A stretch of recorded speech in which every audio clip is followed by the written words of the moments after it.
to the All About PA podcast, where we talk about anything and everything Pennsylvania. My name is Reinys. And I'm Chandler, and this is All About PA. Let's get into it. So Pride Month starts this June 1st on Sunday. I'm excited. Can't wait.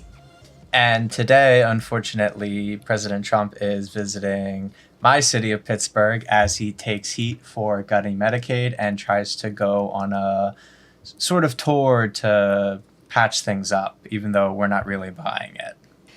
In continuation of that, State Department's halt scheduling for new visa interviews for foreign students. And it's preparing to expand their screening activity on social media for some reason, causing a delay for incoming students at Pennsylvania State University.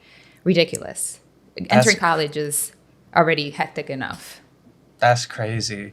Thankfully, we do have a little bit of relief as a U.S. court blocked a huge chunk of Trump's tariffs, potentially setting up a fight all the way up at the Supreme Court. But in the meantime, hopefully saving Pennsylvania a little bit of cash as we move into the summer break. I'm very excited to hear that, actually. Let's kick it off with our 1 in 2560. A time to introduce one of the many, many special towns you probably never heard of in Pennsylvania.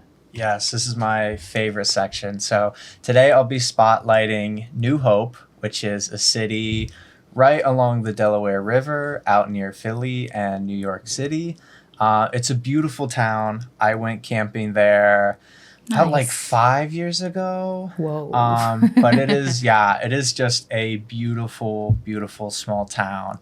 The Keystone Newsroom notes that the town is really a home for artists and creatives and local small businesses, really family-owned businesses and not the super wealthy, which is just really, really neat to see a town so dedicated to, its own people, its own businesses and culture. They have Farley's Bookshop, which is a New Hope bookstore that's been there since 1967. There's a flower shop called Pod Shop Flowers, another family-owned store that's been around since the early 70s. They also have a playhouse, which I unfortunately didn't get to see a show at while I was there. But from the outside, it looked beautiful. Bucks County Playhouse Community Theater that originally opened in the 1930s.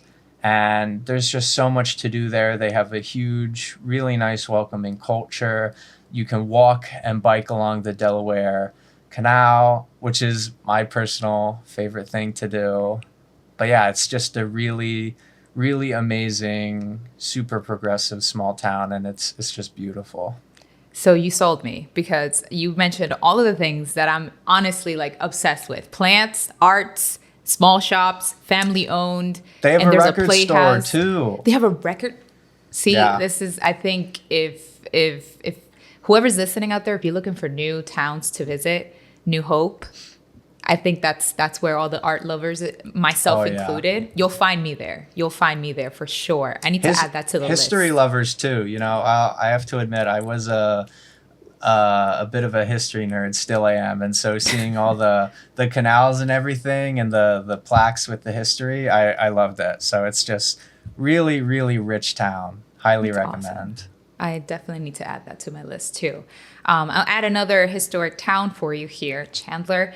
Bethlehem. Bethlehem City is in the Lehigh Valley. It's part of the Lehigh Valley.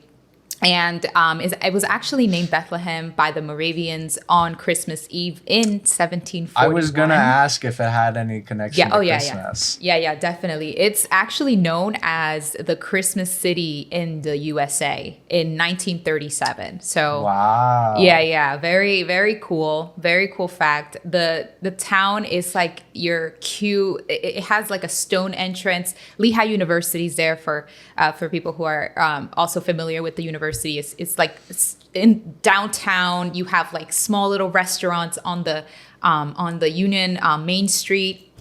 You have the Bethlehem Hotel, which is amazing, another historic site. And then you have all of that is like taken over in the summer by Music Fest. And you'll see everyone come out. And you have vendors, family-owned shops. You'll have all types of like food. And I have to say it. All Shucks corn is like one of the most memorable snacks that you'll find there. Also, they have like some noodles and, fair food, but All Shucks corn, if you ever go to Music Fest or go to Bethlehem, definitely come around for the summertime for the fair. For Music Fest, you could just, I'll insert it somewhere here so you can find the dates. They have like performances. It's just overall amazing. That Another sounds thing so that's sick. it's like a town packed with all of these attractions that kind of like bring people together. Bethlehem is known as an open city, and it's amazing that they focus on welcoming immigrants, building that immigrant connection with like small businesses. It started as an industrial town with the Bethlehem Steel Stacks, which is now an arts museum outside. It's That's so iconic. cool. It's iconic. I'm obsessed with it because I've just been all over Bethlehem from college and performing there, choreographing. You've performed there? Yeah, dance and stuff like that. Wow. It's overall kind of like one of those places where you go and you're just like, I want to do it all. So very, very exciting for Bethlehem. They also have it's the America's oldest Bach choir that focuses. It was founded in the late 90s, and it focuses on playing Bach's work. So The late 1890s, right? yeah, 1890s, not in Gotcha, the 1990s. not the 1990s. yeah, definitely Wow. 1800s. Yeah, very cool, and they're still kicking today. Like they're still actively performing. It's really cool. It's like a little performing town. Everyone's really nice there. So if you're interested in learning more about towns in Pennsylvania, Bethlehem and New Hope are definitely really good places to start, especially in the summer for the All Shucks corn. I will can't have wait. to get out there this summer. I've never had all shucks corn. I'm not gonna You lie. have to. It's delicious. It's delicious. Is it like just corn on the cob? It's corn on the so they boil they boil the corn, then they dip it in butter and they melt it, and then they transfer to the elote, which is the stuff that they put on top, which is like that secret like ingredient, and then Yeah. they roll it on I believe it's not Swiss cheese, it's oh my gosh, the powdered cheese. Oh my gosh, Oh my god. I'm forgetting it, but it's all just delicious. It's cheesy goodness with elote seasoning. It's it's just chef's kiss. So it's That great. sounds really good. I have to try that because I've never even heard of it before, honestly. Oh, it's good. It's definitely worth it. Yeah. So, talking about awesome towns and welcoming towns and amazing fairs that are happening all throughout the summer, it kind of gets you thinking just how amazing it is to just be surrounded by good people in the community, which leads us to our next segment, which is Meet Your Neighbor. This older couple in Pittsburgh was scammed out of almost $7,000 by trusting a construction company that did not deliver as they thought. But thankfully, Benvenuti Landscaping and Reconstruction noticed that, this had happened to them and they stepped in. I've never seen something like that. I think that was the most selfless thing. Because, when you're talking about these construction companies, these small businesses also that are rising, that are doing the work to help their communities to, continue to expand and provide those, resources for homeowners. You think they're always busy. And the fact that Benvenuti took the time to step in and finish the work from these people that didn't, finish anything for this older couple, it was actually really nice. It was a very selfless act for them to just step in, reached out to local hardware stores, and together with with some of their contractors, they were able to proceed to build the whole wall and donated that labor. I think that's actually very beautiful to see how communities just even like construction companies in the community come in and do a beautiful thing by donating their labor time. Yeah, I mean, small businesses really are the backbone of all of our communities across the state, So to see them really step up and help them out is just really, really awesome, you know. And I'm sure it Yeah. was expensive, you know. Very. So Almost doing seven that thousand is, dollars yeah, that's and crazy. nothing. Insane. Yeah. Well, speaking of good neighbors, Pennsylvania is actually facing a crisis where we need more good neighbors. Pennsylvania is actually the only state where we still elect poll workers to run voting precincts on election day. We've been doing it since 1799. There are over 9,000 different precincts across the state, and each has three positions that they need to be filled. They need a judge of election, a majority inspector, and a minority inspector. And basically, they make sure that all the counting, all the functions of election day run smoothly. And unfortunately, you know, a lot of people don't even know these positions exist, you Mm. know, just because they're so small and so specific to each voting precinct. I mean, I know my hometown of Ephrata has, it's a small town and we only have four boroughs, but like that's, you know, three poll workers Mm. per ward in our town, and it's like, you know, people just don't need, know that these exist. But it's super easy to run for, and it's really just a good way to serve your community and Yeah. fulfill your civic duty, you know. So it's it's just a really good way to get involved in our democracy. So any good neighbors listening, don't be afraid to just step up and run for poll worker. You know, it really, really helps our elections move smoothly in a time where we need that more than ever now. Yeah. And you get paid for doing all this stuff, right? Too, right? You Yep. can, and that's awesome. If you love to participate, I know I'm one of those people. I would just love to participate. I'll count myself in and just like participate. And I think that this is a great idea. The fact that, we can just continue to amplify this and let people know that these positions actually do exist. Yeah, exactly.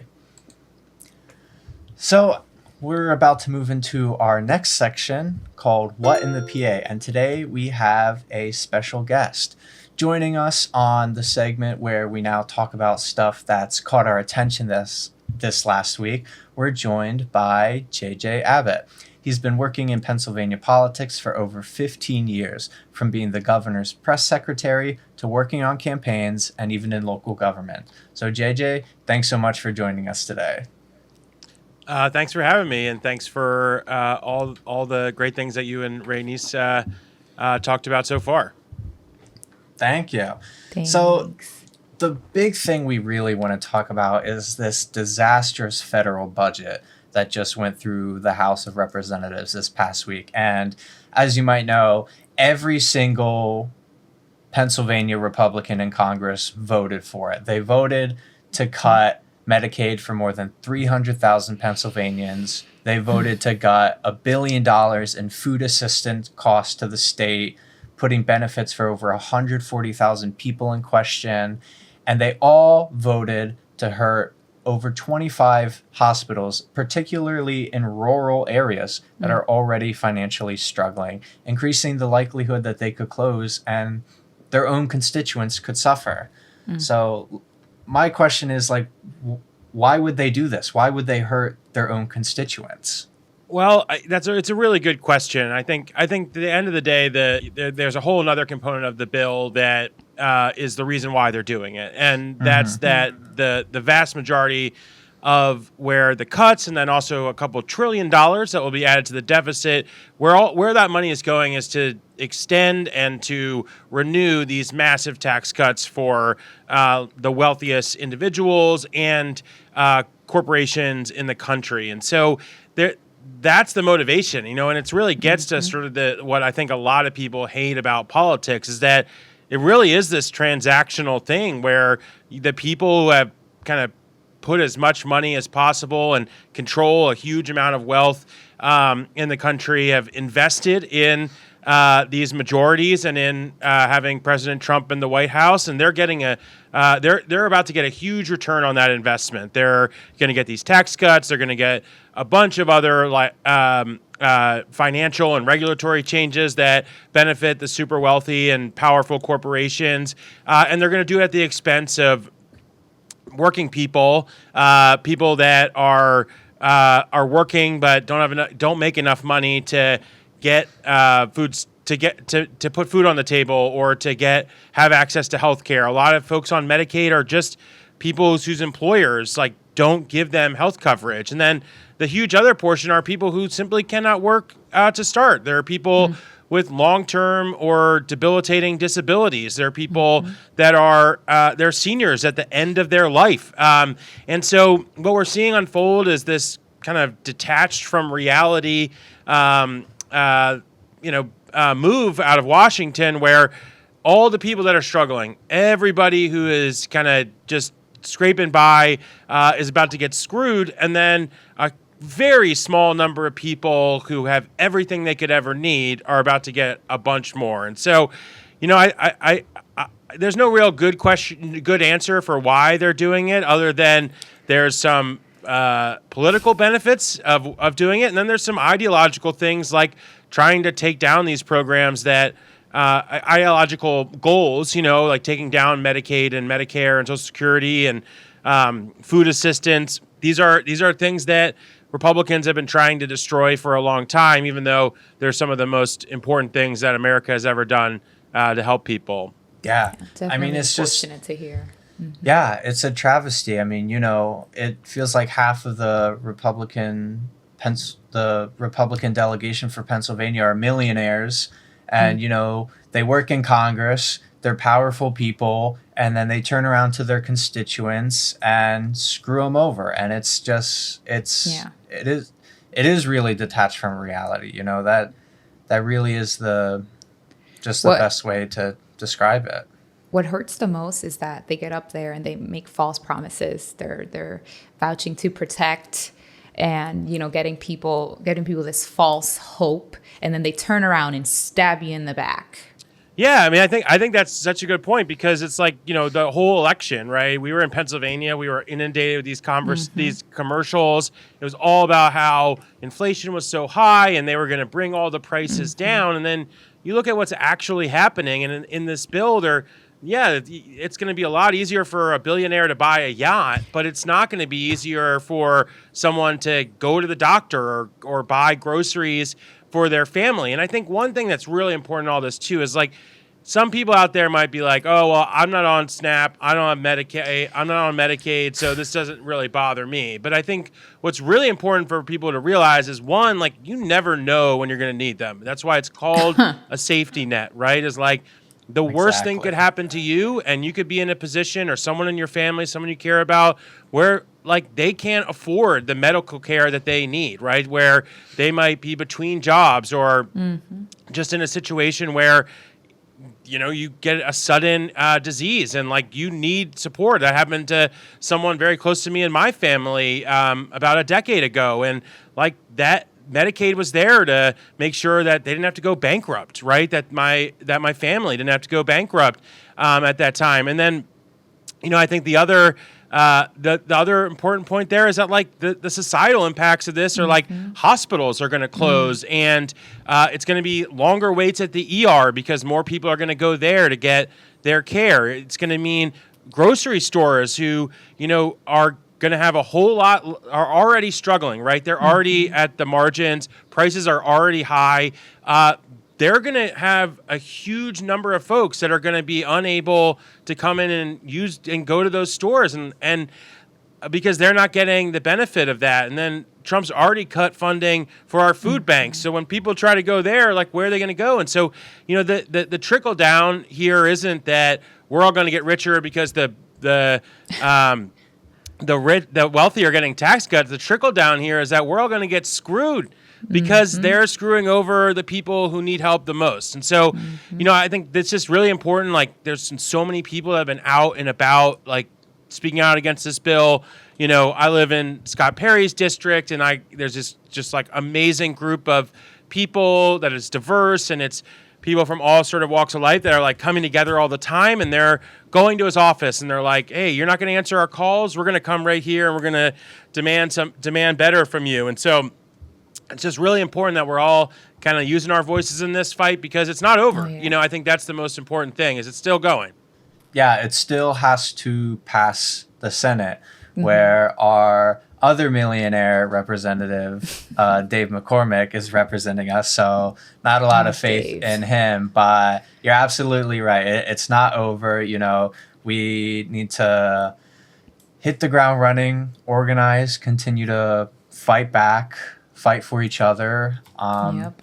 and do our best to fight back against this. Yeah.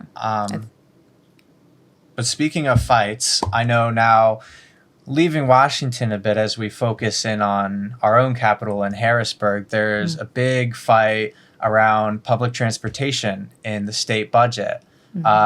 Recently, some transit union members were on the steps of the rotunda of the PA Capitol building to fight for more SEPTA funding.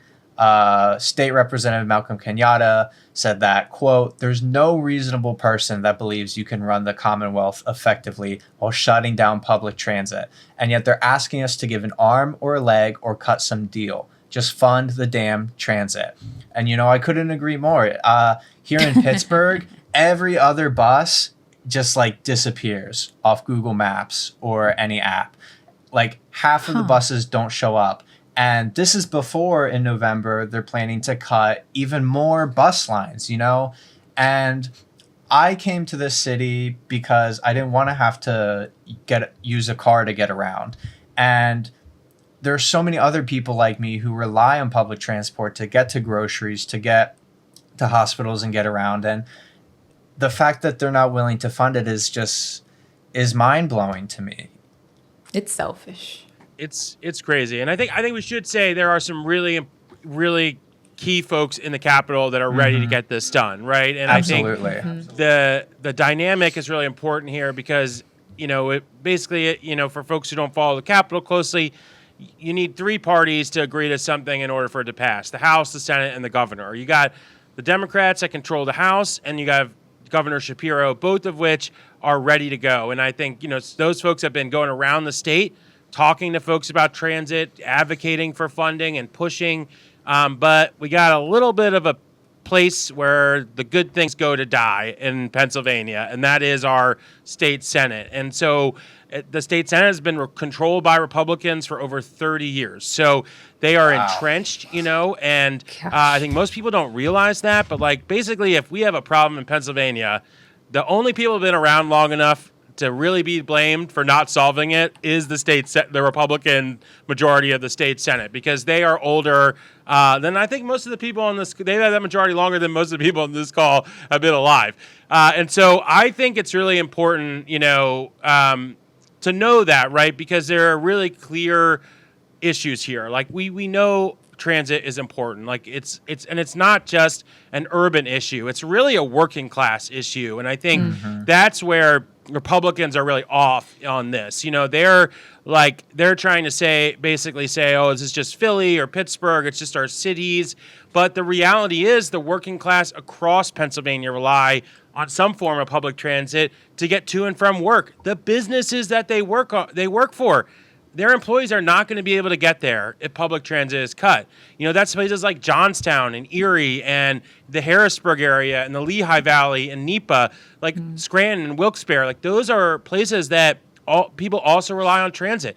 The other people who really rely heavily on transit is senior citizens. You know, people who either don't drive anymore or have limitations when it comes to driving. So it's really, really, you know, this is not an urban, suburban, rural, separate issue. You know, this is a working class issue, and you have a group of people in the state Senate and the Republican majority who just simply don't believe this is worth funding. And I think, you know, that's crazy. It's so obvious. And you look at other states. I mean, there was a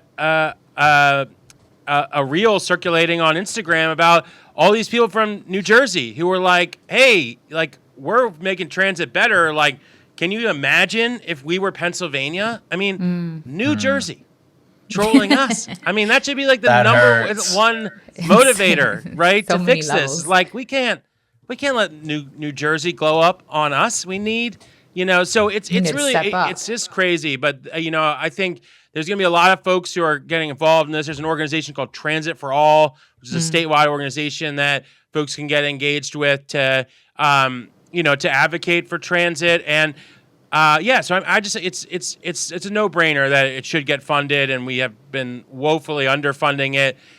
You look at even other cities, like New York and DC and Chicago, and they have incredible transit systems that make it so easy to get around. Every time I'm in one of those cities, I'm like, why can't we have nice things here in Pennsylvania? And if you're wondering what the answer to that question is, it is probably the Senate Republican majority in Harrisburg. That they are the reason we can't have nice things for the most part. Still waiting on so many things that have been passed to the Senate. Honestly, could go on for days. I just want to make one more point about transit, which I think is so important, which is like one thing that universally hated among all Pennsylvanians, no matter where you're from, where you live, is traffic, right? Literally everybody hates traffic.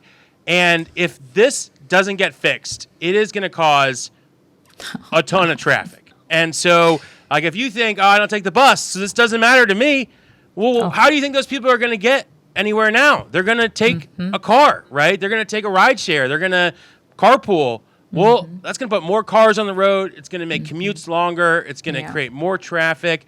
So if you hate traffic, you have to support transit. Yep. Yeah, absolutely. Just imagining a bus full of 30 people and then suddenly adding 30 more cars on the road is like, oh my gosh. Goodbye to parking spaces too. Yeah. That's right. Well, while we still struggle in Harrisburg, there is some good news out of Philly. The Philly Council recently passed something called the Power Act, where domestic workers, restaurant workers, temp workers can now rely on having new worker protections that Philadelphia Mayor Cheryl Parker just signed into law this past Wednesday. So, JJ, can you tell us a little bit about what exactly that the Power Act does and how Philly is helping to build up workers in the face of, the federal government fighting workers' rights? I mean, this is such a great bill, and it's the latest in a series of amazing bills from some folks working in city council, particularly folks that are technically in the minority, but they are in the Working Families Party. Councilwoman Kendra Brooks and Councilmember Nick O'Rourke, and what they've really done is take a really smart look at the powers that local government has to make the economy better for workers. And basically almost everyone that's a worker, right, has some gripe about their job or the way that they're working. And it's particularly true for folks that are like domestic workers, restaurant workers, temporary workers, gig workers, like folks who are really on the front lines of the economy, but are just like very subject to exploitation by their employers.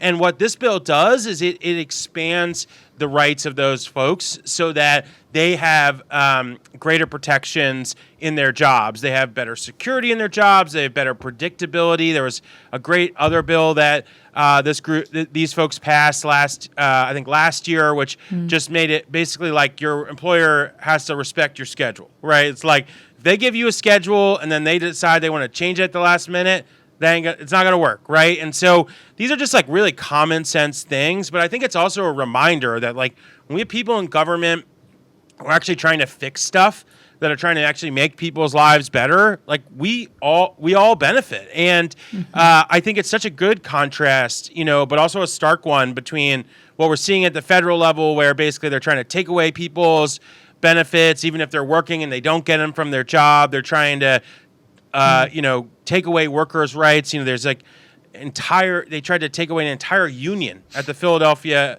International Airport. They were just like, you're not in a union anymore, even though they organized. And so but it's so important that our local leaders, our state leaders, where we have power, right, that we're seeing them, that people can believe, not just the policy impacts on people and how it makes their lives better, but also for everyone out there just to better believe that government can be a source of good, and we can actually make progress and make improvements. And so I'm such a fan of, the folks on city council in Philly who have done this. There's other places like city councils like Allentown and Pittsburgh and some other places that have really tried to make the best of, what power they have to be able to make people's lives better. And I think, it's such a good reminder for folks of like the importance of voting, right? If it wasn't because a record number of people voted to put the Working Families Party into power in Philly government instead of the Republicans, this wouldn't be happening most likely. And so it's just a great reminder of like, let's make sure we show up and come out and get involved, but also that like we hold our leaders accountable to use every bit of power they have to be able to make people's lives better and make our communities stronger. Yeah, agreed on that. And essentially increasing that to continue to strengthen Pennsylvania and our communities as well. And I think the secret is just getting together and joining forces with everyone to continue to push this through. But, I see your passion, JJ, for Pennsylvania. And while we have you, we have to ask, how many counties in Pennsylvania have you visited? Well, for full context, I spent my whole life here. I've lived kind of all over the state, and my first few jobs in politics were in statewide campaigns. So I actually have visited every single one of the counties, Wow. all 67 Insane. of them. I had one job where I actually visited all 67 of them in the course of just 21 days, which was kind of nuts. Oh my gosh. But we'll save that for another whole episode. But Right. but it was one of my first jobs, and it really I just like sort of fell in love with the place and all the different places, and I really. I've been working and living and working in Pennsylvania my whole life, and it's just an incredible place of, different places, but have like sort of this united fabric of folks who like work hard and want to be good neighbors and want to make their communities better and appreciate their the places that they live and want to kind of invest and be a part of them. And so so I've been to all of them. That's awesome. I aspire to do all of that. Got to do it. Which one? So you visited all of them. Do you have a favorite? Oh, that's a hard question. I would say I think an undercard county that I would say is my favorite would probably. Oh, that's a really hard question. It's okay. That was kind of like on the If spot. it's like I'm gonna pick one I've never lived in, but I've like visited a bunch, which I think would be. I think I would say Monroe, like the Poconos. I think like. That's just a really cool town, like that whole little area, PA, the northeast corner, like way Agreed. northeast, like bordering New York and, Pike, Wayne, Carbon, Monroe. Those are some really nice parts of the world that don't get as much love from all the travel stuff. Is that where the Little Swiss is? Because it's where like Jim Thorpe is. Yeah, where, Jim like, Thorpe. Route 6 Yes. starts. I've been. I used to go there all the time. I love it there. It's like in the Jim pocket, Thorpe's one of the best hidden. towns. You guys are gonna have to add that to your list for sure. But there's some amazing state parks up there. Tobyhanna State Park is up there, which is like a beautiful one. And there's a ton of there's just a ton of great outdoor stuff up there and little towns and. Yeah, definitely a good place to visit. Yeah, a lot of like scenic attractions as well. Like I know that there's like in Jim Thorpe, there's this mansion that they used to film. I think it was a horror movies in, or it's just the fact that it's a mansion on the top of the mountain. I feel like it's always the little towns that have like these little mom and pop shops and like small businesses that are always like very attractive because you have like the essence, and it's just very beautiful in there. It's very beautiful. Nice. Yeah. Well, we only got like about a minute left, so these last questions Okay. might have to be like lightning round. Rapid. You want to rapid take one? fire. You want to take Let's one, do it. Chandler? Sure. Yeah. Favorite PA ice cream. I'm a soft serve person, so I love like the roadside places. There's a place in Pittsburgh. It's called Page's Dairy Mart, which is amazing. Yes. And then there's a place in the Harrisburg area called Christie's Whistle Stop. Both highly recommend for the soft serve. Insert link. Favorite place to hike in PA. One of my favorite places is up in the Poconos. There's like Rock Creek State Park, which is a great one. My favorite hikes here in the Harrisburg area is a place. It's a DCNR, a state property that I'm forgetting the name of, so I'm going to skip it. But there's also I love the Appalachian Trail cuts right through Harrisburg area, and there's like a lot of amazing like one-off hikes that you can do. That are just amazing with amazing views and water features, and so love all the places on the AT. Nice. Reinys, want to do the last two? Do you have a favorite PA band? It could be the Bach band from Bethlehem, but that's okay. It could be I would say my all-time favorite PA band is a band called The War on Drugs, which is from Philly. I also love this band. I'm wearing their hat if you can see it, called the Tisberries, which just released a new album. They're from Philly. So PA has a really, really deep history. I'd say probably my all-time favorite PA artist is Teddy Pendergrass, who was from Philly and a soul singer. So much great music history in Pennsylvania. Agreed on that. Last but not least, who is your favorite PA politician of all time? Okay, so my favorite PA politician of all time is the best governor we've ever had that you've never heard of, if you're not one of our amazing senior citizens. Milton Chapp was the governor in the 70s. He was it's an amazing story. You can look him up. But he was probably one of the most progressive governors we ever had. He's established all this amazing stuff and was a big consumer advocate. He established the first LGBT commission in the country in the 70s, which is crazy. He was a big civil rights guy, and just a very, very cool guy and a very interesting governor. So highly recommend looking up Milton Chapp. Milton Chapp. Nice. Definitely will. That's I will awesome. have to read up on him after we go. But thank you so much for joining us, JJ. We both really appreciate it, and I'm sure the listeners also appreciate hearing from you today. Thanks so much. It was great to be with you guys. And that's all, PA. Thank you all for joining. My name is Reinys. And my name is Chandler. We'll be back soon. Like and subscribe. We're on X, Instagram, Facebook, Blue Sky, TikTok, and at All About PA to keep up with all the things Pennsylvania when we drop our next episode. Please, and thank you so much. Have a great day. Thanks, everyone. See ya. Bye.